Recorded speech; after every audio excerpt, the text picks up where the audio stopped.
이 종목은 대체 왜 그랬을까요? 오늘 시장에서의 특징주 살펴보도록 하겠습니다. 먼저 상한가를 기록하고 있을 투비소프트 먼저 보겠습니다. 아직도 풀리지는 않았네요.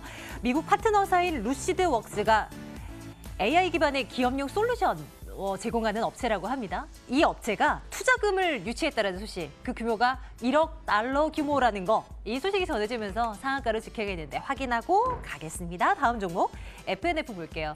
섬유 의복업종을 상승으로 이끈 주역이 바로 FNF입니다. 이 회사의 가장 대표 브랜드 MLB는 아직까지도 잘 나가고 있다라는 얘기입니다. 면세점 가보면 이 매장에 여전히 외국인 관광객들이 줄을 길게 서서 뭘 사고 있어요. 이렇게나 인기가 많습니다. 아시아, 중국, 홍콩을 비롯한 아시아 주요국에서 잘 나가고 있는 MLB 브랜드, 앞으로 회사 측에서도 이 브랜드를 매출 1조 원 규모의 메가 브랜드로 키울 것이다라고 목표를 잡고 있는데 지금 상황으로는 가능할 것도 같아요. FNF 89,000원 현재 기록되고 있는 모습 또 확인하고 가겠습니다. 조선주들 최근 한 달 사이에 많이 올랐어요. 오늘도 일제히 강한 모습, 현대미포조선이 5% 이상 뛰어오르고 있는 모습 확인 가능하네요. 저가 매수세라는 단순 이유 말고 진짜 이유가 있는 상승입니다. 관련 뉴스를 살펴보면 지난달 우리나라 조선업계가 전 세계 선박 발주량 74%를 우리가 가져왔다라는 소식, 그리고 넉 달 연속에 세계 1위를 기록하고 있다라는 뉴스 전해지고 있는데, 단 글로벌 선박 업황 자체가 좋아지려면 글로벌 경기가 좀 따라줘야 되는데 이게 안 되다 보니 조금은 아쉬운 오늘이긴 합니다만, 그래도 일제히 강한 반등 주고 있는 조선주들도 챙기고 가겠습니다. 현대글로비스 보겠습니다.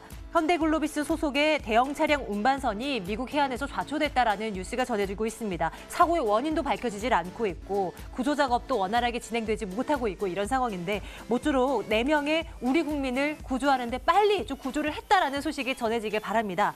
이와 별개로 또 현대글로비스의 주가도 한번 살펴볼까요? 그 좌초된, 전도된 그 선박 위에는 차량 4,000대가 올라가 있었습니다. 그리고 이 운반선에 대한 피해도 만만치 않을 거고요. 날라야 했던 물동량을 제 기간에 나르지 못하는 것에 대한 어떤 피해 보상도 해야 될 거고요. 다양한 얘기들이 나오고 있지만 증권가에서는 크게 걱정하지 않을 것이라고, 않아도 된다라고 하네요. 보험사에서 이런 부분들을 다 막아줄 것이므로 어쨌건 주가도 크게 출렁이는 현상은 지금 보여주진 않고 있죠. 1.61% 하락 정도, 오히려 양봉 기록하면서 진행되고 있는 모습 확인을 해봅니다.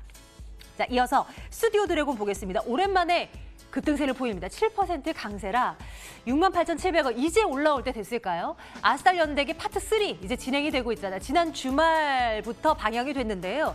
자체 시청률이 어제를 기점으로 해서 최고가 한 8.3%까지 나왔다고 합니다. 이제 올라올 수 있을까요? 한번 대응 전략 챙겨보도록 하겠습니다. 네, 이어서 반도체 소재주 볼 건데요. 주말 사이에 이 뉴스도 전해집니다. LG 디스플레이가 이달 말 중에 불화수소를 국산화로 완전히 대체할 수 있다는 뉴스를 전하고 있었는데요. 오늘 관련주들의 움직임은 어떨까 그래서 굉장히 궁금했어요. 그런데 엄청나게 튀어오르지는 않습니다. 종목별로 제각각의 모습 보여주고 있는데요. 다음도 볼까요? 랜테크놀로지나 ENF 테크놀로지 모두 이렇다 할 반응을 보여주지는 않나요? 어떻게 봐야 될지 대응 전략 한번 살펴볼 거고요. 이제 신세계와 호텔신라 나란히 한번 보겠습니다. 둘 모두 강해요. 3에서 4% 강세.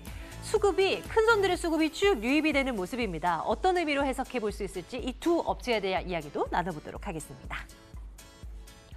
종목 이야기요. 유한타증권 영업부 송태영 과장과 함께 말씀 나누겠습니다. 과장님 어서 오세요. 네, 안녕하세요. 안녕하십니까. 먼저 반도체 소재주들 보겠습니다. 관련한 이슈가 불거지면 그래도 일제히 급등세를 보였었던 대표 종목들인데, 일제는 LG 디스플레이 쪽에서 국산화 한다라는 얘기가 나왔음에도 불구하고 제각각이에요. 이렇다 할 슈팅도 안 나옵니다. 그 이유가 뭐라고 생각하세요? 아무래도 이슈에 대한 부분이 사실 신선도가 많이 하락을 했기 때문이다. 이렇게는 말씀을 드릴 수가 있을 것 같습니다. 사실 한일 간의 갈등에 따라서 계속적으로 한 번씩 부각이 되고 있기는 한데, 그런 부분이 정말 국산화까지 대체되기까지는 조금 시간이 걸릴 수밖에 없는 부분이 있는 것 같아요. 일단 그런 부분에서 봤을 때 장기적인 그림에서는 일단 오케이. 이 부분이 계속적으로 국산화 국산화가 되게 되면서 실적은 이제 점점 좋아질 것으로 예상이 좀 되고 있고요. 다만 이제 단기적인 모습에서 봤을 때에는 한일 간의 갈등이 더욱더 악화가 되면 악화가 될 때마다 한 번씩은 튀어오르기는 하겠으나 그런 부분이 사실 계속적으로 이어지기까지는 사실 조금 어렵지 않을까 이렇게 생각을 해볼 수가 있게 되는 것 같습니다. 그렇기 때문에 사실 이런 종목들이 처음에 나왔을 경우에는 사실 엄청나게 강하게 이제 이슈성으로서 움직이는 모습을 보이다가 이 이후부터는 점점 그날 당일에 약간 위로 꼬리가 길게 달리는 모습이 좀 많이 발생을 네. 하게 되겠고요.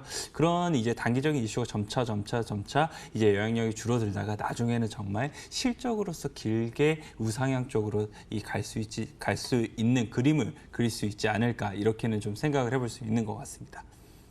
단순히 이제는 기대감만으로 이 종목들을 봐야지라는 생각은 좀 너무 무리 있는 투자 판단이 된다는 말씀이실까요? 제가 드리고 싶은 말씀은요. 일단 관심을 있게 계속적으로 보시는 건 중요할 것 같아요. 왜냐면은 이런 부분 자체는 LG 디스플레이에서도 얘기를 한 것처럼 계속적으로 국산화에 대한 니즈는 이제 이 기업들마다 더욱더 이제 높아질 수밖에 없는 상황인데 그렇겠죠. 네. 그런 상황 속에서 사실 저희 기업 자체가 이것을 정말 100% 대체하기까지는 아직은 조금 시일이 필요하거든요. 그런 부분을 감안하게 된다면 바로 실적으로 연결되지 않겠죠. 그러면은 이제 이슈성으로 움직이는 부분밖에 없는데 그 이슈성이 지금은 이 어느 정도는 많이 시장에 이 종목에 반영이 됐기 때문에 생각보다는 그런 이 텀 자체가 많이 약해졌다라고 보시면 돼서 단기적으로 봤을 때는 이제 추격 매수는 금물로 생각을 하시되 그래도 어느 정도 주가가 다시 한번 이 저점 부근에 오게 된다라면 거기서는 매수로 대응을 하시는 게 맞다 이렇게는 보여지고 있고요. 이 한 번씩 이렇게 단기적인 이슈가 발생을 할 때마다 수익 실현을 하시고 다시 제자리에 오게 되면 다시 매수하시고 그리고 장기적인 플랜으로 좀 가져가시게 된다면 단기적인 수익률도 그리고 장기적인 수익률도 좋을 수 있지 않을까 이렇게 말씀을 드리도록 하겠습니다. 투자 의견은 셋 중에 어떤 걸로 주시겠어요? 네, 좋아요 의견을 드립니다. 그래요. 네. 그럼에도 불구하고 일단 뭐 놓고 갈 수는 없는 섹터가 되어버려서요. 좋아요. 하지만 그 안에 있는 의미는 꼭 염두를 해둬야 될 것 같습니다. 다음은 신세계와 호텔신라 보겠습니다. 면세점주들의 상승세, 중국 관련 소비주들의 상승세가 요즘 뭐 부각이 될 때가 제법 있는 것 같아요. 다양한 이유들이 거론되고 있는데 좀 긍정적으로 해석을 해도 되는 건지가 궁금합니다. 어떤 시각이세요? 일단 중국 소비주들 같은 경우에 사실 많은 투자자 분들의 애를 먹였던 종목이기 때문에 사실 이 종목 요즘 반등 나오고는 있는데 어디까지 나올 것인지 그러니까요. 그리고 이걸 믿어도 될 것인지 네, 이 부분이 네. 상당히 좀 어려운 부분인 것 같습니다. 일단은 첫 번째로 주말 동안에 당연히 지준율 인하가 됐었기 때문에 그런 부분에서 계속적으로 중국의 경기 부양이 될 것이고 통화량이 증대가 되게 된다라면 당연히 소비도 더욱더 늘어날 수밖에 없다 이렇게 보여지고 있습니다. 그에 따라서는 당연히 중국 소비주들이 수혜를 볼 가능성이 높아서 오늘 조금 더 강하게 움직였던 부분이 있었었고요. 그리고 한 가지 더 들어볼 수 있다라면은 사실 지금 중국의 이 10월 달에 중추절을 앞두고 있는 부분이 있어요. 그 부분이 감안을 하게 된다라면 지금 현재 상황이 대만은 지금 중국인들이 정치적인 이슈로 갈 수가 없게 되었고 홍콩도 지금은 사실 시위가 조금 약화되기는 했었지만 아직까지 불안한 요소가 있고 그리고 엔화 같은 경우에 지금 엔고의 현상을 보이고 있어서 그런 부분 감안하게 됐을 때 중국인들이 계속적으로 많이 갈 수 있었던 나라들이 지금은 그렇게 갈 수 있는 환경이 아니다는 점을 감안하게 됐을 때 한국으로 그 수요가 대체될 수 있지 않을까 이렇게는 좀 생각을 해볼 수가 있는 것 같고요. 만약 그렇게 되기 시작을 한다라면 중국 소비주 10월 달까지도 계속적으로 모멘텀은 이어질 수 있지 않을까 이렇게 기대를 해볼 수 있는 것 같습니다. 투자 의견 좋다라고 말씀을 해주시는 것 같아요. 네, 그렇습니다. 신세계, 호텔신라 둘 모두 물론 이제 다른 중국 소비주들도 많지만요. 오늘은 이 두 종목을 가지고 와봤는데요. 두 종목 중에 투자적인 측면에서 조금 더 매력 있는데? 라는 쪽은 어디일까요? 저는 신세계가 조금 더 있다라고 말씀을 좀 드리고 싶고요. 일단은 기본적인 컨셉 자체는 요즘 이 중소형주보다는 대형주가 조금 더 수급이 몰린다는 점, 이 점에서 물론 이제 신세계 그리고 호텔신라 둘 다 일단은 가능성이 있다라고 보여지는 부분이 있었었고요. 다만 이제 신세계 같은 경우에는 워낙 조정을 예전 예전부터 많이 봐왔던 부분이 있었었거든요. 네. 그런 부분 감안하게 됐을 때 요즘 과대 낙폭에 대한 부분도 조금 더 시장에서 집중을 하니까 그런 부분 봤을 때는 호텔신라보다 조금 더 탄력도가 더 높지 않을까? 신세계가 네, 이렇게 네. 말씀을 좀 드리도록 하겠습니다. 참고하도록 하겠습니다. 좋습니다. 신세계를 올려두고요. 좋아요 의견. 다음은 스튜디오 드래곤 볼게요. 오늘 스튜디오 드래곤도 그렇고 CJEN도 그렇고 콘텐츠주들의 상승세가 좀 잇따르긴 했어요. 그런데 이 종목 한번 집중을 해보죠. 지난 주말에 아스달 연대기 보셨어요? 제가 아스달 연대기 파트 1, 2까지는 봤었는데 네. 3부터는 제가 조금 다시 한 번 더 이런 관심도가 생각보다는 그렇게 생기지는 않더라고요. 이게 참 걱정이란 말이에요. 그런데 그렇게 기존 시청자도 못 끌어오는 그런 상황인데 어쨌든 시청률은 뭐 최고 시청률이라는 수치가 뭐 나오기도 했고 뭐 흥행 우려에 대한 부분을 떨쳐냈다는 기사가 뭐 많이 나오고 있더라고요. 주가 반등은 어떻게 이해하면 좋을까요? 일단은요. 요즘 시장의 트렌드인 아까 말씀드린 것처럼 대형주 그리고 이 과대 낙폭주 이 두 가지에 일단 먼저 걸린다라고 말씀을 드릴 수가 있을 것 같습니다. 일단 지금은 어떻게 봤을 때는 당연히 모멘텀이나 스토리는 짜여져 있어요. 그 부분이 짜여져 있기는 하지만 이 부분도 사실을 간과할 수는 없다. 이렇게 말씀을 드리고 싶고요. 이 스토리적인 측면을 말씀을 드리게 된다라면 아스달 연대기 물론 예전부터 애물단지로 많이 전략을 했던 부분이 있었긴 했지만 이미 주가에는 다 반영이 되어 있다. 이렇게 보시면 되고요. 이런 부분 자체가 가장 문제가 됐던 거는 이제 제작비 부분이 실적으로 어떻게 이걸 풀어낼 수 있는지 이 부분이었잖아요. 그 부분 자체가 이 OTT 시장이 계속적으로 확대가 되고 경쟁이 심화가 되게 되면서 이런 부분, 이 컨텐츠의 단가 자체가 올라갈 수밖에 없는 환경이 마련되고 있습니다. 그런 부분 감안하게 되었을 때 지금 사실 500억이 넘게 들어가는 이 아스달 연대기 이 과연 어떻게 이익으로 창출을 할 수 있는 이 부분 자체가 지금은 조금 많이 어려웠겠지만 향후 지나면 지날수록 이런 제작비의 70%, 80%가 OTT 업체들이 이미 제작비를 감당해내는 이런 부분을 변화가 되고 있거든요. 그런 부분 감안하게 되었을 때에는 향후 이런 이 컨텐츠 제공업체들 같은 경우 실적이 좋아질 수밖에 없는 구조이다. 이렇게 말씀을 드리고 싶고요. OTT 시장이 지금 계속적으로 과열되고 있는데 이거는 국내 시장보다도 글로벌 시장적인 모습이 상당히 많습니다. 넷플릭스가 계속적으로 이런 OTT 시장의 강자였었지만 지금 이 디즈니 플러스라든지 애플 TV 플러스라든지 이런 이 서비스가 계속적으로 10월, 11월 계속 출시가 될 예정에 있기 때문에 그런 부분 감안하게 됐을 때 이 OTT 시장 컨텐츠 확보 너무나 중요해졌다. 그렇게 되면 당연히 돈은 쓸 수밖에 없다. 이렇게 말씀을 드리도록 하겠습니다. 그때 아스달 연대기 처음 이제 방영이 됐었을 때 시청률 결과 보면서 실망했었던 그 구간이 거의 7만 원대 위였었던 걸로 기억을 하거든요. 스튜디오 드래곤 주가요. 그 이전 수준까지 충분히 회복할 수 있다라고 생각을 해도 괜찮을까요? 저는 충분히 가능하다라고 좀 보여지는 부분이 많다라고 생각이 되는 부분이 있고요. 지금 사실 스튜디오 드래곤 자체가 계속적으로 이 주가 조정을 받았던 부분 자체는 아까 말씀을 드린 것처럼 이 과연 실적 이 부분 어떻게 과연 이 커버를 할 수 있을 것인지 그렇게 된다라면 어떻게 이 프리미엄을 계속적으로 이 논리적으로 설명할 수 있을 것인지 이 부분이었거든요. 이 부분이 OTT 이 시장의 경쟁 심화로 모든 게 풀릴 수 있다. 이렇게 말씀드리도록 하겠습니다. 투자 의견 좋아요 갈게요. 네. 내일장 탑픽으로 한 종목만 꽂자면 네, 신세계 말씀을 드리도록 신세계로 하겠습니다. 눈여겨보도록 하겠습니다. 내일장 토픽은 신세계로 올려두도록 할게요. 유한타증권 영업부 송대현 과장과 함께했습니다. 고맙습니다. 네, 감사합니다.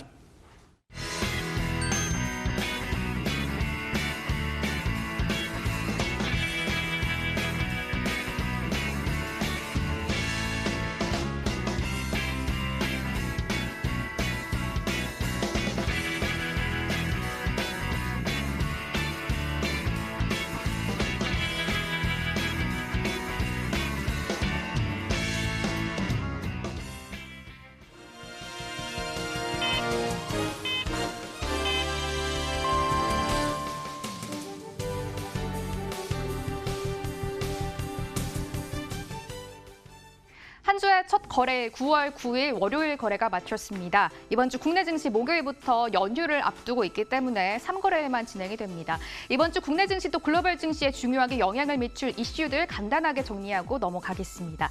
먼저 애플이 현지 시간으로 10일 아이폰 11을 발표할 예정입니다. 특히 이번에 처음으로 트리플 카메라 모듈을 채택할 것으로 알려지면서 카메라 부품 업체들 수혜가 예상되고 있는 상황입니다. 또 국내 증시 9월 11일 수요일에 선물 옵션 동시 만기를 기다리고 있습니다. 수급 변화에도 체크하고 넘어가시면 좋을 것 같고요. 가장 중요한 이슈가 바로 9월 12일 유럽 중앙은행 ECB의 통화 정책 회의가 예정이 돼 있는 상황입니다.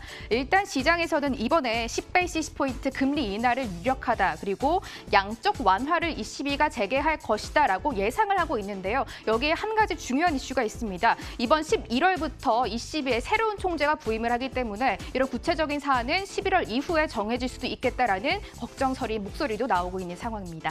국내 증시 마감가 체크해 보겠습니다. 9월 9일 월요일 한 주의 거래가 마쳤습니다.